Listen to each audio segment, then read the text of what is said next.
नमस्कार साथियों, हिंदी नेटशाला में आप सभी का पुनः हार्दिक अभिनंदन है। आप सभी जानते हैं अपने इस चैनल पर हम उच्च स्तरीय प्रतियोगी परीक्षाओं की तैयारी करते हैं और उसी क्रम में हम हिंदी साहित्य के उपलब्ध बेस्ट प्रैक्टिस सेट्स का अध्ययन कर रहे हैं। इन प्रैक्टिस सेट्स के अंतर्गत अभी हमारा काव्य शास्त्र वाला जो पोर्शन है वह हम सॉल्व कर रहे हैं। आज की कक्षा का प्रारंभ हम 125वें नंबर प्रश्न से करेंगे।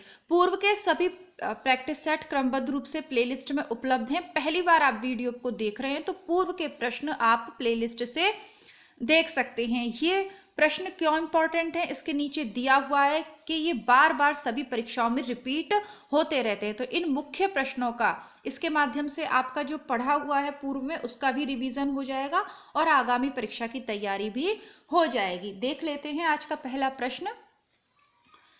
कविता तो कवि की आत्मा का आलोक है, उसके हृदय का रस है जो बाहर की वस्तु का अवलंब लेकर फूट पड़ती है। सही उत्तर है दिनकर।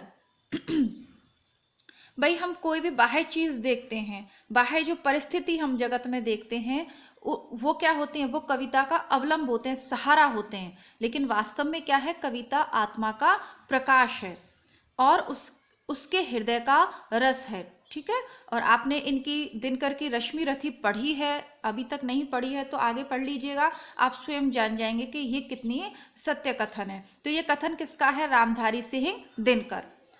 अब जयशंकर प्रसाद का भी देख लीजिए जो बार बार पूछा जाता है।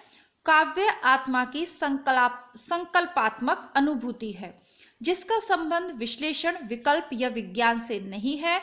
वह एक श्रेयमयी प्रिय रचनात्मक ज्ञान धारा है। विज्ञान का विषय कविता नहीं है, कविता किसका विषय है, आत्मा का विषय है। यानी इन दोनों परिभाषाओं से हमें क्या पता चल रहा है कि आत्मा जो कविता है, काव्य है, उसके पठन पाठन से हमें रस मिलता है, हमारे हृदय में रस मिलता है ना। बाह्य चीज नहीं है कि आप जैसे छू के देख लोगे, लेकिन आनंद कैसा है, आत्मिक आनंद है।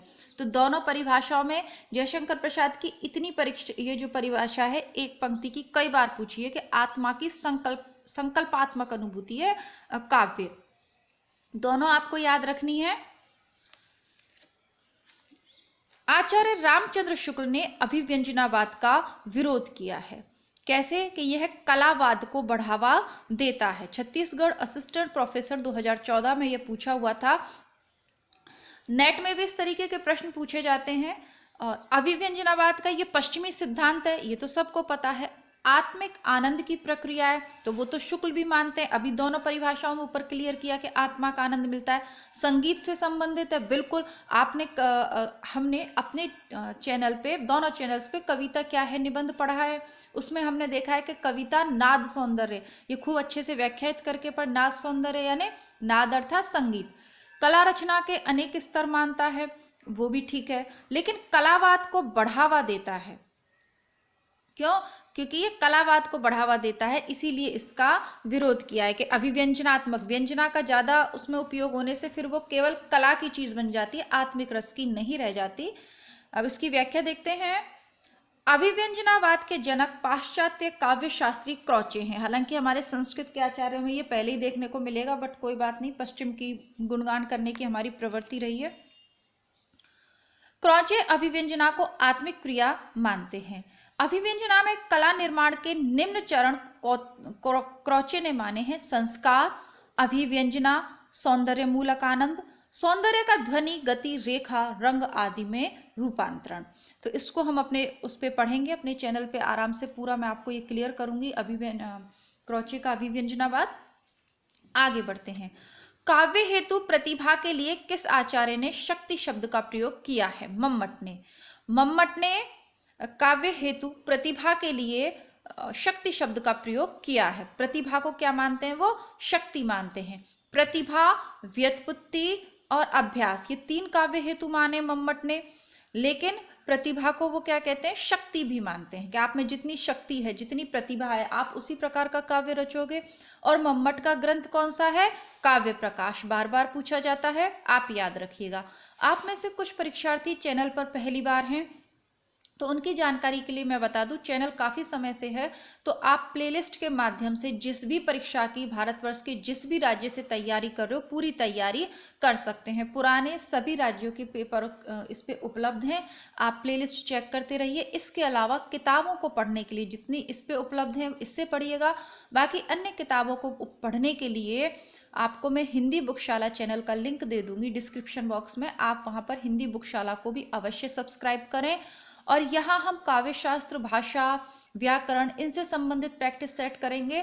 और हिंदी साहित्य के प्रैक्टिस सेट हम, हमारा जो दूसरा चैनल है हिंदी बुकशाला, इसी का दूसरा भाग है, वहाँ पर कर रहे हैं, उसका भी लिंक मैं दे दूंगी। आप साथ साथ चलें दोनों चैनल के, ताकि कम समय में पूरी तैयारी आप कर पाएँ। आइए व्याख्या देख लेते हैं। नए विद्यार्थी प्लेलिस्ट अवश्य चेक करें। आपकी जितनी भी कविताएं सिलेबस में लगी हैं, जितने भी निबंध कहानियां लगी हैं, सभी कुछ प्लेलिस्ट में है। काव्य हेतु के बदले काव्यांग शब्द का प्रयोग, काव्य हेतु के बदले काव्यांग शब्द का प्रयोग वामन ने किया है। काव्य हेतु किसी कवि की वह शक्ति है जिससे वह काव्य रचना में समर्थ होता है।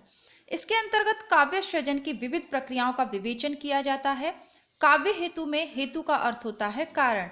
आप जाते हो ना, किस हेतु आप जा रहे हो, किस कारण जा रहे हो, आप ये वीडियो किस हेतु देख रहे हो, परीक्षा की तैयारी के हेतु। आचार्य भामा ने भी प्रतिभा को ही काव्य हेतु माना है। दंडी ने नैसर्गिक प्रतिभा को काव्य हेतु माना है, जबकि रुद्रट के अनुसार काव्य के 3 हेतु हैं, प्रतिभा, व्युत्पत्ति और अभ्यास। रुद्रट ने भी यही माने हैं, मम्मट ने भी यही माने हैं। इन्होंने प्रतिभा के 2 भेद किए हैं। किसने? रुद्रट ने, सहजा और उत्पद्या। अब ऐसे ही किसी ने राजशेखर ने कार्ययात्री और भावयात्री कर दिया। तो ये सारी छोटी छोटी चीजें आपको ध्यान रखनी पड़ेंगी। आपके पास इसके नोट्स हैं, अच्छी बात है, नहीं है तो अभी हाल फिलहाल के लिए, बाकी जैसा मैंने कहा कि आगे तो हम बहुत कुछ करेंगे चैनल पे। सरस्वती पांडे और गोविंद पांडे की बुक का लिंक मैं दे दूंगी डिस्क्रिप्शन बॉक्स में, आप वो बुक जो है देख सकते हैं काव्य शास्त्र के लिए। गुण का संबंध किस सिद्धांत से है? तो ये आपके उत्तराखंड वाले पेपर में पूछा गया था। गुण का संबंध रीति सिद्धांत से है। अब रीति सिद्धांत को देख लेते हैं। रीति सिद्धांत के प्रवर्तक आचार्य वामन हैं। वामन ने रीति को काव्य की आत्मा माना है। क्या कहा है? रीतिरात्मा काव्यस्य, काव्यस्य। उन्होंने गुण तथा अलंकार का परस्पर विभेद करते हुए गुण को अलंकार की अपेक्षा अधिक महत्व दिया है। वामन ने कौन सी रीति मानी है? वैदर्भी, गौड़ी और पांचाली। वामन ने 10 प्रकार के गुणों, शब्द और अर्थ को उभयगत मानकर 20 प्रकार के गुणों की कल्पना की है। और ये आपके नेट में भी पूछा गया है, ठीक है, 20 प्रकार के गुणों की। ध्वनि सिद्धांत के प्रवर्तक आनंद वर्धन है। रस सिद्धांत के भरत मुनि है। और अलंकार के प्रवर्तक कौन है? भामह हैं। तो ये सारी चीजें बहुत ही क्लियर हैं, बार बार मैं आपको करवाती चल रही हूँ। आप ये ना सोचें कि इस प्रश्न का हमने 2 ही प्रश्न इसमें पढ़े, 5 ही पढ़े या 10 ही करे। जितने भी प्रश्न हैं उनके मैं व्याख्या सहित आपको करवा रही हूँ, इसलिए करवा रही हूँ ताकि आपके अन्य प्रश्न भी इससे तैयार हो जाएं। उषा सुनहले तीर बरसती, जयलक्ष्मी सी उदित हुई, उधर पराजित काल रात्रि भी जल में अंतर निहित हुई। उपर्युक्त पंक्तियों में कौन सी शब्द शक्ति है? तो इन पंक्तियों में लक्षणा है। लक्षणा शब्द शक्ति है। क्या होती है लक्षणा? अभिधा के असमर्थ हो जाने पर जिस शक्ति के माध्यम से शब्द का अर्थ बोध हो उसे लक्षणा कहते हैं। लक्षणा की 3 शर्तें हैं। मुख्यार्थ में बाधा, मुख्यार्थ एवं लक्ष्यार्थ में संबंध तथा रूढ़ि या प्रयोजन। ठीक है। उषा सुनहले तीर बरसती, जयलक्ष्मी सी उदित हुई, विजयी लक्ष्मी के समान जो है उदित हुई, उधर पराजित काल रात्रि भी जल में अंतर निधि। जब सुबह हुई ना, सुबह सूर्य की किरणें को क्या माना है? सुनहले तीर मान रहे हैं। काल रात्रि पराजित हो गई, यानी जो एक अंधकार का, अज्ञान का, या जो मान लीजिए जो नेगेटिव चीज थी वो काल रात्रि होती जो कभी खत्म नहीं होती, तो वो पराजित हो गई, हार के जल में समा गई। तो सूरज जो है नीचे, चंद्रमा नीचे जा रहा है और सूरज ऊपर उदित हो रहा है। तो ये किसके माध्यम से? लक्षणा के माध्यम से, ठीक है, इन्होंने यहाँ पर व्यक्त किया है। हिंदी साहित्य के रसवादी आचार्य कौन से? तो रस की बात कौन करते हैं? नगेंद्र। इनका एक इस पर निबंध भी है और इनका जो बुक है हिंदी साहित्य का इतिहास वो आप सब ने देखी होगी, और अभी तक नहीं देखी हो तो आप लोग शुक्ल की बुक भी प्लेलिस्ट में है, वस्तुनिष्ठ इतिहास भी आपका प्लेलिस्ट में है, पुराने पेपर भी प्लेलिस्ट में है। सरल इतिहास की तैयारी हम बुकशाला पर कर रहे हैं। कहने का तात्पर्य यह है कि आप इस चैनल पर आ ही गए हैं तो प्लेलिस्ट ज़रूर चेक करें, ठीक है। रसवादी सिद्धांत डॉक्टर नगेंद्र का है। और रसवादी आचार्यों में कौन कौन है? भरत मुनि, अभिनव गुप्त, मम्मट, पंडित राज जगन्नाथ, विश्वनाथ, क्षेमेंद्र, भोजराज, रामचंद्र शुक्ल और नगेंद्र। काव्य दोष का लक्षण बताने वाले आचार्य विश्वनाथ की उक्ति कौन सी है? रसापकर्षकः दोषः। तो ये सब मैं करवा चुकी हूँ, आपको लिंक दे दूंगी डिस्क्रिप्शन बॉक्स में, आप उसको पढ़ लीजिए और उसके बाद तुरंत ये काव्य शास्त्र वाले देखिए। मैं अलग अलग प्लेलिस्ट सेट कर दूंगी आपके इनकी। जब आप काव्य शास्त्र पढ़ रहे हो, आप किसी भी बुक से पढ़ रहे हो, अपने नोट्स से पढ़ रहे हो, कोचिंग से पढ़ रहे हो, इससे मुझे कोई वो नहीं है। आप मेरा प्रयोजन ये है कि आपकी तैयारी अच्छी हो, तो आप तुरंत आकर ये काव्य शास्त्र वाली प्रैक्टिस सेट सॉल्व करिए। जितने भी प्रैक्टिस सेट मैंने आपको पहले करवाए उसमें भी ऊपर मैं हेडिंग डाल देती हूँ कि आज के प्रश्न हमारे कौन से टॉपिक से संबंधित होंगे, तो आप थोड़ा जल्दी जल्दी मेरे साथ इसे तैयार करिए। रसापकर्षकः दोषः, ये आचार्य विश्वनाथ की उक्ति है। अब ये सब मैं पढ़ चुकी हूँ पूर्व में, तो नहीं, चलिए थोड़ा सा पढ़ के सुना देती हूँ आपको फिर भी। काव्य दोष का लक्षण बताने वाले आचार्य विश्वनाथ की उक्ति है रसापकर्षकः दोषः। दोष का शाब्दिक अर्थ है गुण का अभाव, जिसके कारण काव्य के रसास्वादन में बाधा उत्पन्न होती है, उसे काव्य दोष कहते हैं। आपने सुने होंगे श्रुति कटुत्व, ग्रामत्व, क्लिष्टित्व, ये सब क्या हैं? ये सब अक्रमत्व, ये सब क्या हैं? काव्य दोष हैं। भरत मुनि ने नाट्य शास्त्र में लिखा है, हो सकता है अगली बार ये पूछ ले, इसीलिए देख लेते हैं क्या लिखा है। एते दोषास्तु विज्ञेयः सूरभि और नटकः श्रह एते विप्रयस्तः गुणा काव्येषु कीर्तिता। अर्थात जो काव्य की कीर्ति में हानि उत्पन्न करें वह काव्य दोष है। आचार्य वामन क्या कहते हैं? काव्य सौंदर्याक्षेप हेतवः त्यागाय दोष ज्ञातव्य। अर्थात काव्य दोष वे तत्व हैं जो काव्य के सौंदर्य में हानि करते हैं। आचार्य दंडी दोष को काव्य विफलता का कारण बताते हैं। आचार्य भामा ने दोष के लिए कुकवित्व शब्द का प्रयोग किया, कहा कि कुकवित्व साक्षात मृत्यु है। आचार्य मम्मट क्या कहते हैं? मुख्यार्थ हति दोषा, अर्थात जो मुख्य अर्थ का अपकर्ष करें वही दोष हैं। ठीक है, इसको आप सरल रूप में समझ सकते हो कि जो चीज, जो गुण आपके जो जीवन में नेगेटिव चीजें ला रहे हैं वही दोष हैं। जैसे आपको बहुत ज्यादा गुस्सा आता है, बहुत ज्यादा नींद आ रही है, बहुत ज़्यादा आपको आलस आ रहा है, तो ये सब क्या है? आपके दोष हैं, क्योंकि ये आपका जो जीवन की उन्नति है उसमें बाधक है। उसी प्रकार जो अच्छे काव्य रचना में, अच्छे कविता के रसास्वादन में विघ्न उत्पन्न करते हैं, कमी लाते हैं, तो वो क्या कहेंगे? काव्य दोष कहलाएंगे।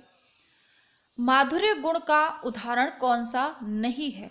माधुर्य गुण, विनती सुन लो हे भगवान, हम सब बालक है नादान। अब जो बालक की बात आ रही है तो बालक में तो भक्ति रस हो सकता है, वात्सल्य हो सकता है, माधुर्य तो नहीं होगा। माधुर्य, मधुरता का आगमन लगभग यौवन के या किशोरावस्था के आसपास होता है। मंद मंद मुरली बजावत अधर धरे, मंद मंद निकस्यो मुकुंद मधुवन से। सीधा सा कृष्ण का वर्णन है। नील सरोरहु श्याम अरुण वारिज नयन, करौ सो मम ऊर्धाम सदा क्षीर सागर शयन। इसमें भी नील सरोरहु श्याम, उनके शरीर का वर्णन है, तो माधुर्य गुण है। मधुमेह वसंत जीवन बन के, यह अंतरिक्ष की लहरों में, कब आए तुम चुपके से रजनी के पिछले प्रहरों में। तो ये भी वसंत का यानी फिर यौवन अवस्था का आपका वर्णन आ गया। तो ये नीचे के तीनों पंक्तियों में तो माधुर्य गुण हो सकता है, ऊपर वाली में नहीं है, क्योंकि यहाँ विनय का भाव है, भक्ति रस और की बात हो रही है, बच्चे की बात हो रही है। ठीक है, अच्छे से आपको समझ में आ गया होगा। बाकी जिनको नहीं समझ में आया उनके लिए देख लीजिए।